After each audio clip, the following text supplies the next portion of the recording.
That's, you know, Yeah, he got tired. Yeah, the camera will pick that up way better than you, so. You really said it there. How's everybody doing tonight? How are you doing? Good. All 7 of you, thanks for coming. Yes, I appreciate it. You clearly have nothing else to do on a Friday night if you're here to see us. There's options like paint drying and watching that, and you just chose to come here. So thank you. We appreciate it. We're Sarcasm's finest. As many of you know, I work at a dental office.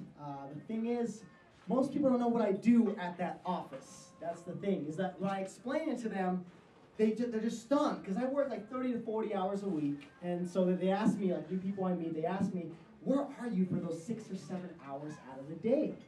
And so this is how I explain to them, all right, if you really want to know, this is what I do.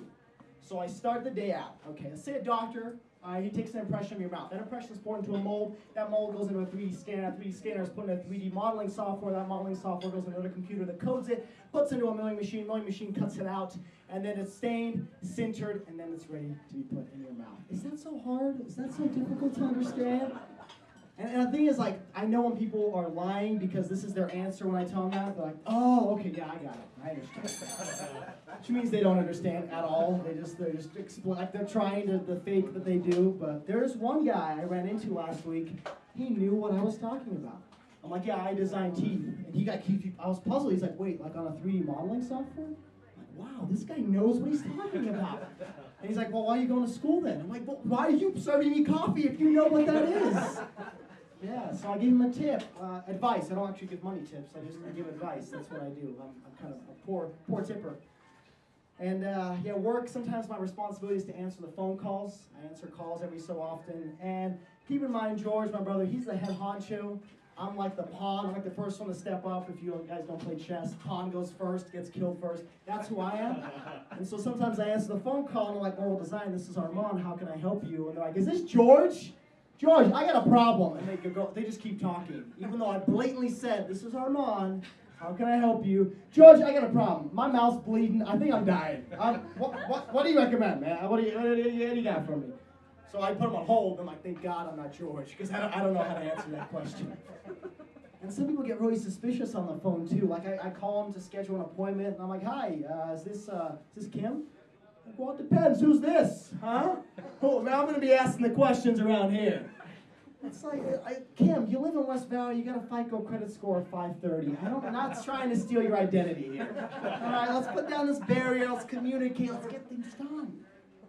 You get always angry and say, is that how you talk to, like, because then after I say, you know, I'm from Oral Design, they're like, oh, hi, how are you, how you doing? Is that how you talk to people in society? Like, you go to an auto shop, you're like, oh, is this Kim, I got your car. It's Kim, right? Depends, who's asking, huh? I don't know, it's my car, maybe not. I'm asking the questions around here. It's unbelievable. And I'm too addicted to Facebook, too much. Anybody else, like, just always on Facebook? It's just me? Oh, okay, a few guys, a few losers. Because I know, it's a loser thing to do. I'm always on Facebook. And I started seeing things through the eyes of Facebook now. Like every time I'm walking around, I'm like, I wonder how that stop sign's feeling. What would it post? Is it feeling accomplished because it helped 3 people from dying today? Other times, like I literally saw this. I saw a bumper sticker. I thought it was cool. So I wanted to go up to it and double tap it, hit like Instagram's really hot. But I realized that's not how society works. This is the real world. So I'm puzzled, like, how do I tell them that I like it, though? Like, I have to talk to them? It sounds horrible. I don't understand. It just doesn't read through my head. Although there are some inanimate objects that tell you how they're feeling. For example, the weather app. It's always like, it's 65, but it feels 62. Is it really that big of a difference? Am I walking on a fur coat in 62 and then 65 it's flip-flops and shorts? Not that big of a difference. But it's kind of like that friend on Facebook that makes a sad comment, and you're like, do I ask him how they're feeling, or is it just going to keep notifying me? It's like, why weather app, why are you 62? It's like, did Tinder break up with you? What's going on? Or if it's like, it's a 65, but it feels 72, you're like, oh, it probably was honorable mention on the Weather Channel. That's why it's feeling good, I got a promotion. That's the extent of my comedy. Like, that's the intellect level, as I'm analyzing apps. I want you to realize how deep my comedy goes. Yeah, I hate it. And I figured out a system of grades. So currently, I know exactly what you need to do do good in school and at the same time not be bothered. And it's not getting straight A's. That's the wrong answer. I have 15 years of education backing me up, so I'm credible. Because the thing is, if you get straight A's, every person in the class wants to talk to you. Every single person, like, oh, yeah, the thing is, I got a C, you got an A, let's work together. We can both, like, boost ourselves up. Because you can be like, I'm like a C plus, and you'll be like an A plus, which that doesn't exist. Like, that, your logic right there proves that you don't know what you're talking about. And their logic is kind of like, how about this? How about you do the homework, and I'll submit it online? That way, we're both helping each other out. Does that make sense? No, I don't, because I know you're in a C because you didn't submit your assignment online, so I don't think I'm going to give you that responsibility. Horrible. Annoying people too. People get on you all the time. They're always like just random people talking to you. And so I went to New York a few weeks ago, and I had people come up to me the day before I was leaving. They somehow found out, and I was keeping it kind of on the down low. Have people find out? They give me a call. People I haven't talked to in years. They show up like, Arman, Oganov, how are you? They call me Oganov. That's because in gym class we would go by our last names. So you know how close we are as friends, right? They call, Oganov, what are you doing? I heard you go, why? There's no business around there. What are you doing? Why am I the last person to find out? Maybe it's because I haven't talked to you in 3 or 4 years. I don't know. That could be the reason why. Yeah, calling me up, disturbing me, getting angry that I haven't talked to them in so long. I went to New York and I went to museums. I went to a few museums. Anybody like museums here? Yeah. Pretend to be smart? Yeah. No, one person no. A smart man actually. Because if you go to a museum, you're pretty much just pretending that you're smart. Think about it. You go in there, you want to make the look that you know what you're talking about. You're going through the exhibits like, oh, that's a Monet. Yeah, he used oil painting, of course. That's the thing. I like design. I'm doing a design minor. I enjoy it, but I don't care much about art. I just don't understand it. No offense to you, Jess. I know you're an artist. I can't get it through my head. I'm ignorant about art. So when I see a nice painting, I'm like, yeah, it's a half-eaten apple. Okay, and I keep going. But that makes you look like a dumbass. So what I have to do is I have to walk up and look at the people that are there. If they're there longer than me, then I'm an idiot. Because they have to leave first. If they leave first, then I'm done. Like that crazy mustache dude leaves, it's okay. It's okay to leave. Sometimes you find people staring at that half-eaten apple for like 5 hours. And you walk around the entire exhibit, you come back, they're just staring at it. It's like, I don't see what they see. What are they seeing in that? I have that on my phone. It's a half-eaten apple. There are some exhibits that I go to. There are some exhibits, you got it, finally. There are some exhibits I go to, and I'm in that situation. Exhibits don't even make any sense, because I was at one, and I got caught staring at it for 10 minutes. And this is what it was. So you know those wacky inflatable tube men they have in front of used car dealerships? You know where I'm going with this. So it was that, but not as creative, because it was bed sheets. So they had bed sheets on a wall with like a 5-foot fan just blowing it. It's pretty loud. And I'm just puzzled. I'm staring at this thing for 10 minutes. It goes by just... And people come by like, do they see what, I don't see what are they looking at? It's unbelievable. It's cool to see what artists are thinking when they're going through this masterpiece creation. Like, are they they're like spending hours just putting all this together, they're sweating, they're dirty, they put all this together, they invite their parents, like, Mom and Dad, look what I built. That's like $40,000 at Columbia, and this is... When are you gonna pay that back, by the way? You're gonna get a big break pretty soon, right? And they're like, Dad, you don't understand. One day, there's going to be a guy from Salt Lake City. He's going to come. He's going to stare at it for 10 minutes. He's going to enjoy it. That's what I'm making it for. God. That was me. That was for you, Charles. I did that for you. That's why I was looking at it for so long. You meet strange people in New York, a lot of weirdos. Homeless men in particular. Met some strange ones. There was one, walks into the train. Right, it's busy. He walks in kind of nonchalant. Hey, everybody. Don't want to waste your time, won't take too long, but today is my 27th birthday. And he pauses for applause, but nobody even cares. He gets angry. I can show you my ID, I have it on me. And he keeps going, and he's talking about this story. He's like, I'm homeless because I ran away from home. There's your first problem. You run away from home, you won't be homeless, it's okay. He's like, I got a friend in Montana. He's gonna pay for me. I'm gonna work there. And I started thinking he's kind of like a Christopher Walken homeless man. He's like, hey, everybody, I'm homeless, but I got it covered. I got a friend in Montana. He's an asshole, but he's giving me house. I did meet a homeless Samuel L. Jackson. I did meet that for sure. I know it was him. Because we walk in the train at 6 in the morning, and we walk in, and it's just us students, and there's just one guy sitting there, and he's got a walker. And so we're all spread out. He starts pointing at the different members of the group. He's like, do you have a heart? Starts pointing, do you have a heart, and do you have a heart? He's like, yeah. Everybody's like, yeah, I have a heart. Spare a brother some change. So one guy said, I'm sorry, I'm in college, I don't have the money. This is where he got angry. He was like, man, fuck you and your college education. Yeah, kiss my ass. I got an education in street smarts.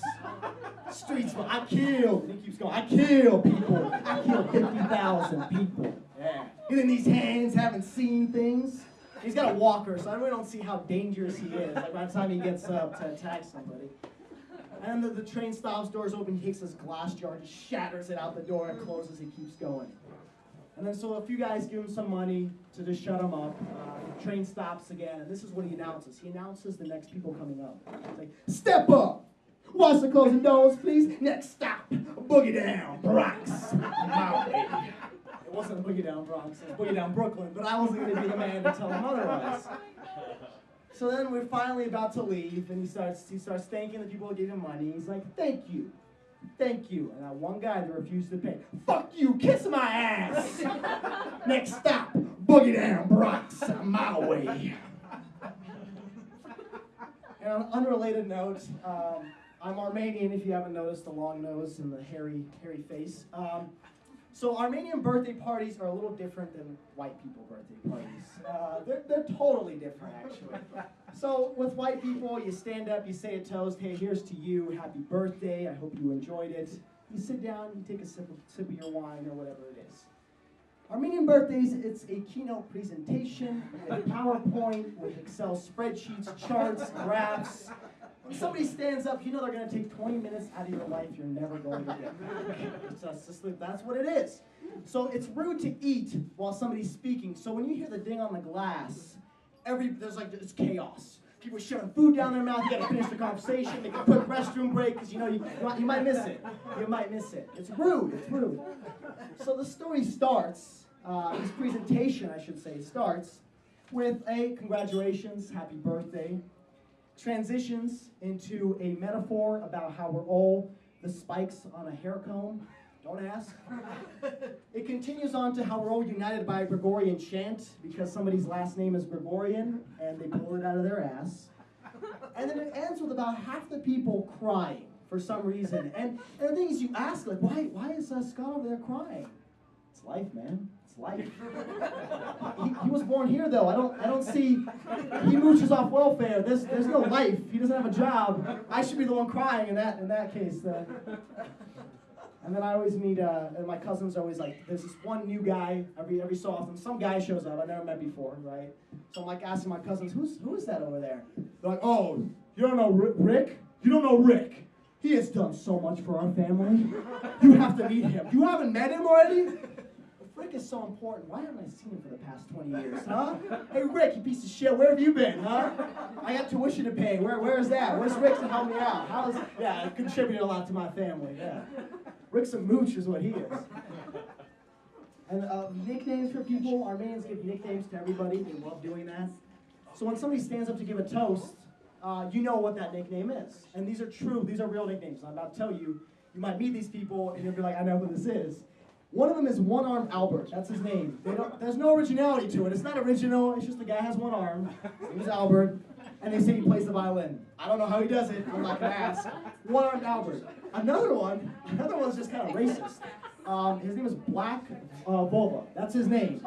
And he's not black, he's just a little tan, but just because we're so white, that's Black Vulva. So if you think about it, when they're doing a toast, it's kind of like a UFC fight. It's like, speaking in the right corner, Black Vulva with a record of 18 minutes, 23 seconds, and 2 bursts of crying. That's what it is, that's Armenians. And I'm going to finish off with a story. I'm about to open myself up to you guys. It's the most stupid thing I have ever said. The dumbest thing I've ever said in my life. Now, if you can remember, what is the dumbest thing you've ever said? Maybe you can't remember it.